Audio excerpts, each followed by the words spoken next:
2011 ഈ ഒരു കൊല്ലം എല്ലാ ടെക് ഫാൻസിനും അതോടൊപ്പം ആപ്പിളിനും കൊണ്ടുവന്ന ഏറ്റവും വലിയൊരു ഷോക്കായിരുന്നു അൺഫോർച്ചുനേറ്റ്ലി പെട്ടെന്നുള്ള സ്റ്റീവ് ജോബ്സിൻ്റെ മരണമെന്ന് പറയുന്നത്. പക്ഷേ ഈ ഒരു മരണം കൊണ്ട് ആപ്പിൾ എന്ന് പറയുന്ന ആ ഒരു വലിയ കപ്പലിൽ ഏറ്റവും വലിയ കപ്പിത്താനാണ് മിസ്സായത്.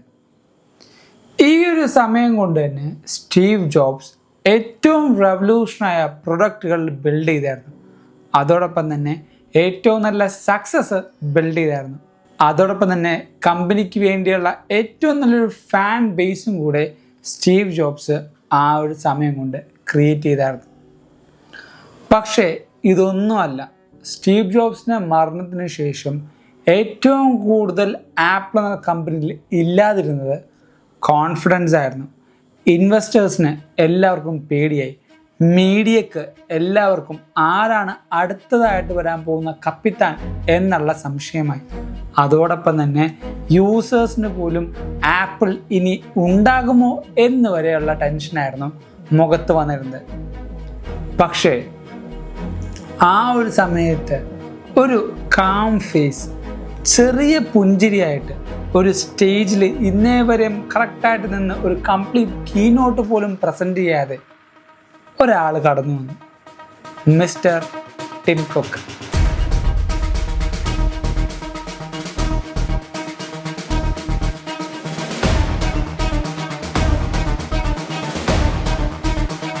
യെസ്, ആപ്പിൾ എന്ന് പറഞ്ഞ കമ്പനി ബിൽഡ് ചെയ്യാനുണ്ടായ ഒരു കോ ഫൗണ്ടർ മാത്രമായിരുന്നില്ല സ്റ്റീവ് ജോബ്സ് എന്ന് പറയുന്നത്.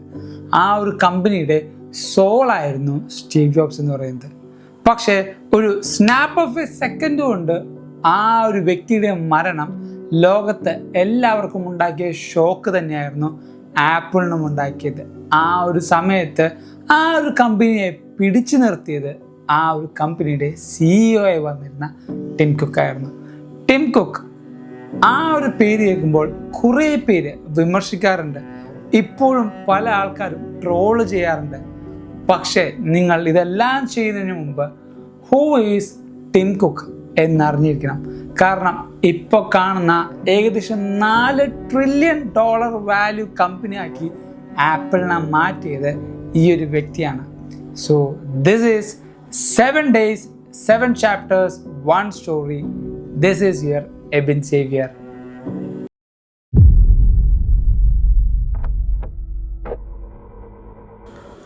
ടിം കുക്ക് സ്റ്റീവ് ജോബ്സിനെ പോലെ അത്രമാത്രം വലിയ പ്രൊഡക്റ്റ് ഓറിയൻറ്റഡ് ആയിട്ട് ഇന്ന പ്രൊഡക്റ്റ് നമുക്ക് മാർക്കറ്റിൽ കൊണ്ടുവരണം, ഇന്ന പ്രൊഡക്റ്റ് ആയിരിക്കും മാർക്കറ്റിൽ ഹിറ്റ് ചെയ്യാൻ പോകുന്നത് എന്നിങ്ങനെയുള്ള റിസർച്ചിൻ്റെ പുറകെ ആയിരുന്നില്ല ടിം കുക്ക് ഉണ്ടായത്. ടിം കുക്കിന് ഒരു സൈലൻറ്റ് സ്ട്രാറ്റജി ഉണ്ടായിരുന്നു, which is the product has to be ended on the hands of a customer. Yes, എങ്ങനെയാണ് ഈ ലോകത്തുള്ള എല്ലാവരുടെയും കയ്യിലേക്ക് ആപ്പിൾ പ്രൊഡക്റ്റ് എത്തിക്കേണ്ടത് എന്നുള്ള സ്ട്രാറ്റജി ആയിരുന്നു ഏറ്റവും ആദ്യം ടിം കുക്ക് പ്ലാൻ ചെയ്തത്. ഒരു സ്റ്റേജിൽ വന്ന് ഏറ്റവും ലൗഡസ്റ്റ് ആയിട്ടും ഏറ്റവും ക്ലിയറസ്റ്റ് ആയിട്ടും ഒരു കാര്യം ചെയ്യാനും ടിം കുക്ക് അപ്പം മുതിർന്നില്ല. ഒരു വൺ മോർ തിങ് എന്ന് പറഞ്ഞ പ്രൊഡക്റ്റ് ടാഗ് ലൈൻ ഉണ്ടാക്കാനും ഈ പറഞ്ഞ ടിം കുക്ക് മുതിർന്നില്ല. അതിന് പകരം സപ്ലൈ ചെയിൻ ഏറ്റവും ബെറ്റർ ആയിട്ടും സ്ട്രോങ് ആയിട്ടും ബിൽഡ് ചെയ്തു. അതോടൊപ്പം തന്നെ ലോകത്തുള്ള എല്ലാ രാജ്യങ്ങളിലും ഈ പറയുന്ന ആപ്പിൾ പ്രൊഡക്റ്റ് ഏറ്റവും അടിപൊളിയായിട്ടും അതോടൊപ്പം തന്നെ എല്ലാ കസ്റ്റമേഴ്സിൻ്റെ കയ്യിൽ എത്തണമെന്നുള്ള രീതിയിലും ആപ്പിൾ ഒരു എൻറ്റയർ സിസ്റ്റമാണ് ക്രിയേറ്റ് ചെയ്തത്. സപ്ലൈ ചെയിൻ ഇംപ്രൂവ് ചെയ്തു. ലോജിസ്റ്റിക്സ് ഏറ്റവും ബെറ്റർ ആയിട്ട് എല്ലാ കൺട്രിയിലേക്കും ആപ്പിൾ പ്രൊഡക്റ്റുകൾ ഓരോ കസ്റ്റമേഴ്സിൻ്റെ കയ്യിലേക്ക് എത്തുന്നുണ്ടെന്ന് ഉറപ്പുവരുത്തി. ആൻഡ് ഗ്ലോബൽ എക്സിക്യൂഷനായിരുന്നു ഏറ്റവും വലിയ റിയൽ സൈലൻറ്റ് സ്ട്രാറ്റജി എന്ന് പറയുന്നത്. സ്റ്റീവ് ജോബ്സ് പ്രൊഡക്റ്റുകൾ ക്രിയേറ്റ് ചെയ്തപ്പോൾ ടിം കുക്ക് ക്രിയേറ്റ് ചെയ്തത് ആ ഓരോ പ്രൊഡക്റ്റുകളും എങ്ങനെ കസ്റ്റമേഴ്സിൻ്റെ കയ്യിലേക്ക് എത്തിക്കാമെന്നായിരുന്നു. അതുകൊണ്ട് തന്നെ ഏറ്റവും അടിപൊളിയായ റീറ്റെയിൽ സ്റ്റോറുകളും റീറ്റെയിൽ സ്റ്റോറിലെ എംപ്ലോയീസിനെ തന്നെ ആപ്പിൾ ഏറ്റവും ബെറ്റർ ആയിട്ടും വാം വെൽക്കമിങ് ആയിട്ടും ട്രെയിൻ ചെയ്തു. ഓരോ കസ്റ്റമേഴ്സ് വരുമ്പോഴും ആ കസ്റ്റമേഴ്സിൻ്റെ മൈൻഡിലുണ്ടാവുന്ന ആ ഒരു കമ്പനി നെയിമും അതോടൊപ്പം തന്നെ അവർക്ക് കിട്ടുന്ന ഏറ്റവും ഗുഡ് വില്ലായിട്ടുള്ള ഫീഡ്ബാക്കും എപ്പോഴും ഉണ്ടാവാനും ആപ്പിൾ തന്നെ റീറ്റെയിൻ ചെയ്യാൻ വേണ്ടിയും ഈ ഒരു സ്ട്രാറ്റജി ടിം കുക്ക് യൂസ് ചെയ്തു. അതാണ് ഞാൻ പറയുന്നത്, ഒരു പ്രൊഡക്റ്റ് വിൽക്കുന്നതിലല്ല കാര്യം, ആ ഒരു പ്രൊഡക്റ്റിലേക്ക് ഉണ്ടാവുന്ന ലോയാലിറ്റി, ആ ഒരു കസ്റ്റമറിന് കമ്പനിയോടുള്ള സ്നേഹം, ആ ഒരു കമ്പനിയിലേക്ക് തന്നെ തിരിച്ചു പോകാനുള്ള ആ ഒരു മനസ്സിൻ്റെ പ്രവണത, ഇതായിരുന്നു ഒരു സൈലൻറ്റ് സ്ട്രാറ്റജി എന്ന് പറയുന്നത്. ആരും കണ്ടില്ല, ആരും അറിഞ്ഞില്ല, പക്ഷേ ആപ്പിൾ ലോകത്തിന് മുമ്പ് സ്ട്രോങ് ആയിക്കൊണ്ടിരിക്കുകയായിരുന്നു.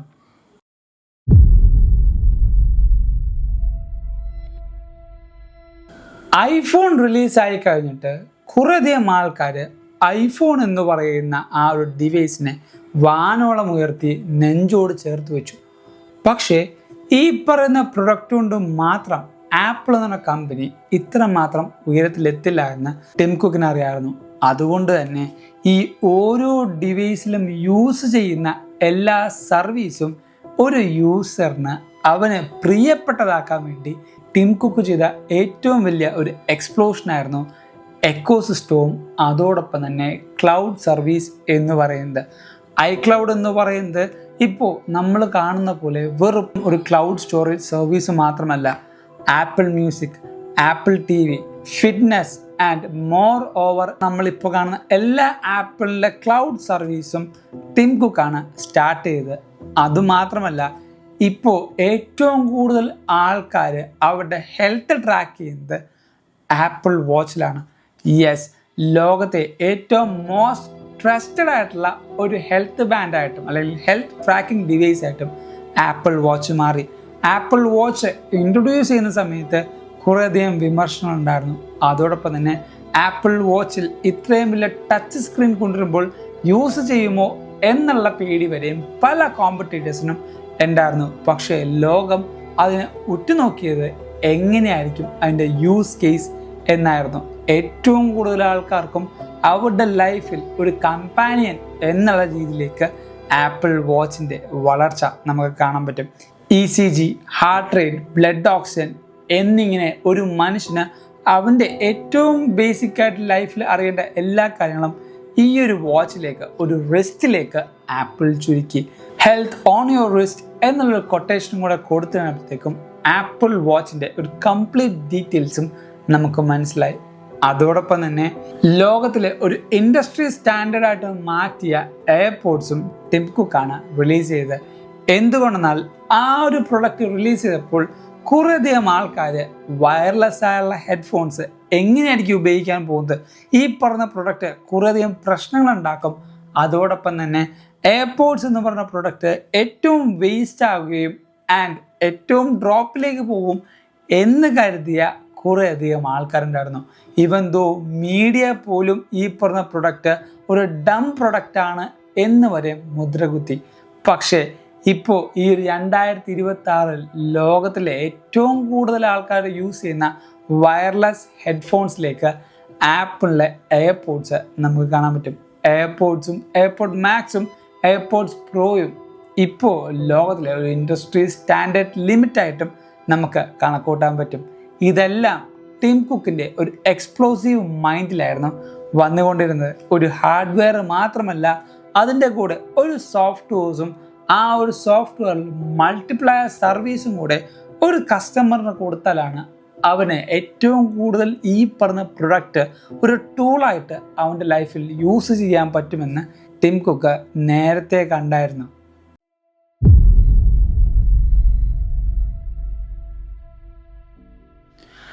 ടിം കുക്കിൻ്റെ എറയിൽ പ്രോഫിറ്റ് മാത്രമല്ല ആപ്പിൾ കണ്ടിരുന്നത്, ഒരു മേജർ ഷിഫ്റ്റ്, ഒരു ഗ്ലോബൽ എക്കണോമിക്കൽ ഷിഫ്റ്റും നമുക്ക് കാണാൻ പറ്റി. പ്രോഫിറ്റ് ഉണ്ടാക്കുക എന്ന് പറയുന്നത് എല്ലാ കമ്പനികളുടെയും ഒരു കോർ വാല്യൂ ആയിരിക്കും. പക്ഷേ ആപ്പിൾ അവരുടെ കോർ വാല്യൂ ആയിട്ട് വെച്ചിരുന്നത് പ്രിവസി എന്ന് പറയുന്ന മനുഷ്യന് ഏറ്റവും കൂടുതൽ ആവശ്യമുള്ള ഒരു കാര്യമായിരുന്നു. യെസ്, പ്രിവസി ആൻഡ് പ്രിൻസിപ്പിൾസ്, ഈ രണ്ട് കാര്യങ്ങളും ടിം കുക്ക് അടിവരയിട്ടാണ് എല്ലാ ഡിവൈസിലും കൊടുത്തുകൊണ്ടിരുന്നത്. ആൻഡ് ഗ്ലോബലി എല്ലാ ഡിവൈസുകളിലും കാർബൺ ന്യൂട്രലാക്കാനുള്ള ഒരു മാപ്പും 2030 എന്ന് പറയുന്ന ഒരു ബിഗ്ഗസ്റ്റ് ഗോളും സെറ്റ് ചെയ്തു. ഈ ഒരു കാർബൺ ന്യൂട്രൽ മാത്രമാക്കുന്നതുകൊണ്ട് ആപ്പിളിൻ്റെ പ്രൊഡക്റ്റ് ഹിറ്റാവില്ല. അവരുടെ എല്ലാ റീറ്റെയിൽ സ്റ്റോറുകളും കാർബൺ ഇമിഷൻ കുറയ്ക്കാനും അതോടൊപ്പം തന്നെ എല്ലാ പ്രൊഡക്റ്റുകളും ഹ്യൂമൻസിന് റീസൈക്കിൾഡ് ആയ പ്രൊഡക്റ്റ് കൊണ്ട് കൊടുക്കുമ്പോൾ അവരുടെ ഈ വേസ്റ്റ് കുറയ്ക്കാനും ആപ്പിളിന് ഏറ്റവും വലിയൊരു ഗോള് ഇംപ്രൂവ് ചെയ്യാനും ടിം കുക്ക് അവിടെ കറക്റ്റായിട്ട് ഒരു മോട്ടിവേഷനിൽ ഇട്ട് കൊടുത്തു. അതുകൊണ്ട് തന്നെ ആപ്പിൾ ഒരു ടെക് കമ്പനി മാത്രമായിട്ടല്ല വളർന്നത്, ഗ്ലോബൽ റെസ്പോൺസിബിൾ ആയിട്ടുള്ള ഒരു കമ്പനിയായിട്ട് മാറി. അത് സ്റ്റീവ് ജോബ്സിന് ചെയ്യാൻ പറ്റാവുന്ന ഒരു കാര്യമായിരുന്നു. പക്ഷേ ടിം കുക്ക് ഒരു ക്ലിയർ കട്ട് വിഷനായിട്ട് തന്നെയാണ് ഈ ഒരു കമ്പനിയെ ഒരു കോർ വാല്യൂ ബിൽഡ് ചെയ്യുന്നതിന് പകരം മൾട്ടിപ്പിൾ വാല്യൂസ് ഏറ്റവും ബെറ്റർ ആയിട്ടും അതോടൊപ്പം തന്നെ ഡീപ്പായിട്ടും ലോകത്തിലെ എല്ലാവർക്കും വേണ്ടി കുഴിച്ചിട്ടത്.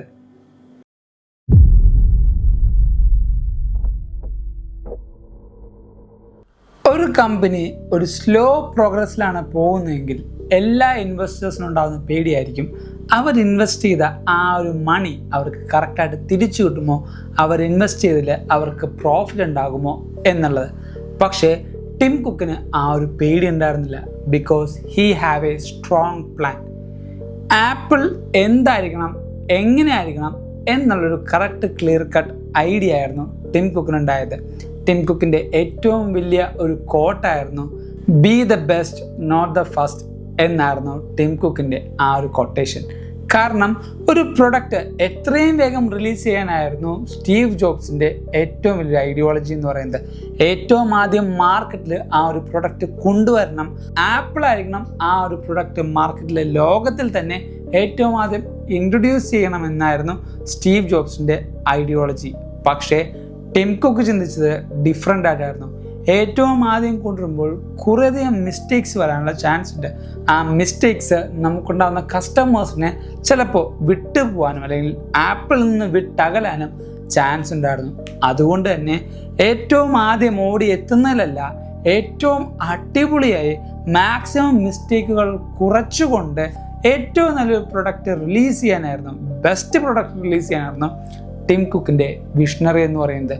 ആ ഓരോ പ്രൊഡക്റ്റുകളിലും നമുക്ക് ആ ഒരു ബെസ്റ്റ് ക്വാളിറ്റി കാണാൻ പറ്റും. വിഷൻ പ്രോ എന്ന് പറയുന്ന ഏറ്റവും മാസീവ് ആയിട്ടുള്ള കോമ്പറ്റേഷണൽ കമ്പ്യൂട്ടിംഗ് ഡിവൈസ് ടിം കുക്കിൻ്റെ നേതൃത്വത്തിലാണ് നമുക്ക് കാണാൻ പറ്റുന്നത്. എല്ലാവരും, നമുക്കറിയാവുന്ന എല്ലാവരും ഈ ഒരു പ്രൊഡക്റ്റിനെ വിമർശിക്കാറുണ്ട്. പക്ഷേ ആ ഒരു പ്രൊഡക്റ്റുകളുടെ ഏറ്റവും ഹൈഫൈ ആയിട്ടുള്ള യൂസേജ് അറിയുന്ന ഒരു വ്യക്തിയും വിഷൻ പ്രോ കുറ്റം പറയില്ല. കാരണം വിഷൻ പ്രോ എന്ന് പറയുന്ന പേര് ഡിഫൈൻ ചെയ്യുന്നത് തന്നെ പ്രൊഫഷണൽസിന് വേണ്ടിയാണ്. അതായത് ഡോക്ടേഴ്സ്, എൻജിനീയേഴ്സ്, ആർക്കിടെക്ചേഴ്സ്, അതോടൊപ്പം തന്നെ ഓട്ടോമൊബൈൽ കമ്പനിയിലും ഓട്ടോമൊബൈൽ എൻജിനീയേഴ്സിനൊക്കെയാണ് ഈ ഒരു പ്രൊഡക്റ്റുകൾ ഏറ്റവും കൂടുതൽ യൂസ് ചെയ്യുന്നത്. ഒരു സർജറി ചെയ്യുന്ന ഡോക്ടർ ആ ഒരു മനുഷ്യനിൽ ചെയ്യുന്നതിന് മുമ്പ് ഒരു കംപ്ലീറ്റ് ഇമേഴ്സീവ് എക്സ്പീരിയൻസിൽ ഒരു ഫുൾ ഫ്ലെഡ്ജ് സർജറി ആ ഒരു ഡോക്ടറിന് ചെയ്യാൻ പറ്റും. ഒരു കാറ് റിലീസ് ചെയ്യുന്നതിന് മുമ്പ് ആ ഒരു കാറിനുണ്ടാവുന്ന എയറോഡൈനാമിക്സ്, ബ്രേക്കിംഗ്, എൻജിൻ്റെ capacity, engine valve, engine transmission എന്നിങ്ങനെയുള്ള മൾട്ടിപ്പിൾ പാരാമീറ്റേഴ്സും ഒരു കാറ് പ്രൊഡ്യൂസ് ചെയ്യാതെ തന്നെ ആ ഒരു എൻജിനീയറിന് ക്രിയേറ്റ് ചെയ്യാൻ പറ്റുമായിരുന്നു. ആ ഓരോ കാര്യങ്ങളും അവരുടെ വർക്ക് ഫ്ലോ ഇംപ്രൂവ് ചെയ്യുന്ന രീതി എന്ന് പറയുന്നത് മാസീവായിരുന്നു. പേഴ്സണലി ഞാൻ യൂസ് ചെയ്തുകൊണ്ട് തന്നെയാണ് ഞാൻ പറയുന്നത്, vision pro is A massive product. Yes, അതുകൊണ്ട് മാത്രമല്ല ലോകത്തിലെ ഏറ്റവും മോസ്റ്റ് വാല്യുബിൾ കമ്പനിയായിട്ട് ആപ്പിൾ മാറിയത്. അത് നമുക്ക് ഐഫോണിലും മാക്ബുക്കിലും ഐപാഡിലും വാച്ചിലും എയർപോഡ്സിലും ഈവൻ ദോ ഓൺലൈൻ സർവീസിൽ വരെയും നമുക്ക് കാണാൻ പറ്റും. ആപ്പിൾ എന്ന് പറയുന്നത് എവ്രിവെയറായി, എല്ലാ സ്ഥലത്തും ആപ്പിൾ പ്രൊഡക്റ്റുകളും ആപ്പിൾ എന്നുള്ള പേരും നമുക്ക് കാണാൻ പറ്റി. ഈ ഓരോ കാര്യങ്ങളും സ്റ്റെപ്പ് ബൈ സ്റ്റെപ്പായിട്ട് ആപ്പിൾ എന്ന് പറഞ്ഞ കമ്പനിയെ 4 ട്രില്യൺ കമ്പനി ആയിട്ടാണ് ഉയർത്തിയത്.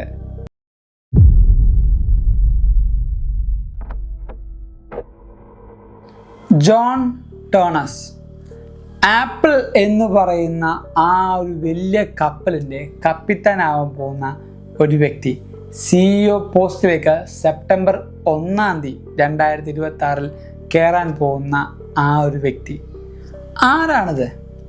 ഈ ഒരു വ്യക്തിയെ എന്തുകൊണ്ടാണ് ഈ പറയുന്ന ആപ്പിൾ എന്ന് പറയുന്ന വലിയൊരു കപ്പലിൽ ആപ്പിളിൻ്റെ കപ്പിത്താനായിട്ട് തിരഞ്ഞെടുക്കുന്നത്? അത് നമുക്ക് ശരിക്കും അറിയാം. ജോൺ ടോണസ് ഈ ഒരു വ്യക്തി ആപ്പിളിന് വേണ്ടി സംഭാവന ചെയ്തിരിക്കുന്നത് കുറേയധികം കാര്യങ്ങളാണ്. സ്റ്റീവ് ജോബ്സിന് ജോണി ഐവ് എങ്ങനെയായിരുന്നു, അതേപോലെയാണ് ടിമ്മിന് ജോൺ എന്ന് പറയുന്നത്. നമ്മളിപ്പോൾ കാണുന്ന മാക്ബുക്ക് പ്രോയിലെ പോർട്ടുകൾ വരെ തിരിച്ചു കൊണ്ടുവരാനുള്ള കാരണക്കാരൻ ജോൺ ടോണസ് ആണ്. ഈ പറയുന്ന M1 എന്ന് പറയുന്ന റെവല്യൂഷണറി പ്രൊഡക്റ്റിൻ്റെ എൻജിനീയറിംഗ് ടീമിലുണ്ടായതും ജോൺ ടോണസ് ആണ്. ആപ്പിളിനെ ഇത്രയും നാൾ നമ്മൾ കണ്ട ഒരു കമ്പനി ആക്കാൻ വേണ്ടി ജോൺ ടോണസും നല്ല രീതിക്കുള്ള പങ്കാണ് വഹിച്ചിരിക്കുന്നത്. സ്റ്റീവ് ജോബ്സിന് ഏറ്റവും നല്ലൊരു കോർ ടീം ഉണ്ടായതുപോലെ തന്നെയായിരുന്നു ഈ പറഞ്ഞ ടിം കുക്കിനും ആ ഒരു കോർ ടീം ഉണ്ടായത്. കോർ ടീമിലെ ഏറ്റവും വലിയ പവർഫുൾ മെമ്പറുമായിട്ടും മാറിയത് ജോൺ ടോണസ് ആണ്. നമുക്കറിയാവുന്ന പോലെ സ്വന്തമായിട്ട് പല കീനോട്ടുകളും പ്രസൻറ്റേഷൻസും കൊണ്ടുവരാൻ തുടങ്ങി. ആപ്പിളിലെ ഐക്കോണിക് പ്രൊഡക്റ്റ് ആയിട്ടുള്ള ഐഫോൺ എയറും നമ്മുടെ ജോൺ ടോണസ് ആയിരുന്നു കീനോട്ട് പ്രസൻറ്റ് ചെയ്തത്. ഈ ഒരു കീനോട്ട് മാത്രമല്ല, 3 ദിവസം വരെ എക്സ്റ്റെൻഡ് ആയിട്ട് നിന്നിരുന്ന മാക് മിനി M4ൻ്റെ പ്രസൻറ്റേഷനും ജോൺ ടോണസ് ആയിരുന്നു കൊണ്ടുവന്നിരുന്നത്.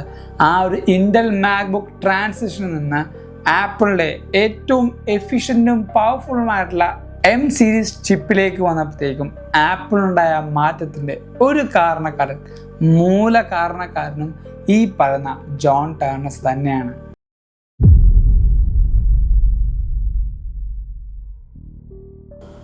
ഇനിയാണ് ഫ്യൂച്ചർ എന്ന് പറയുന്നത്.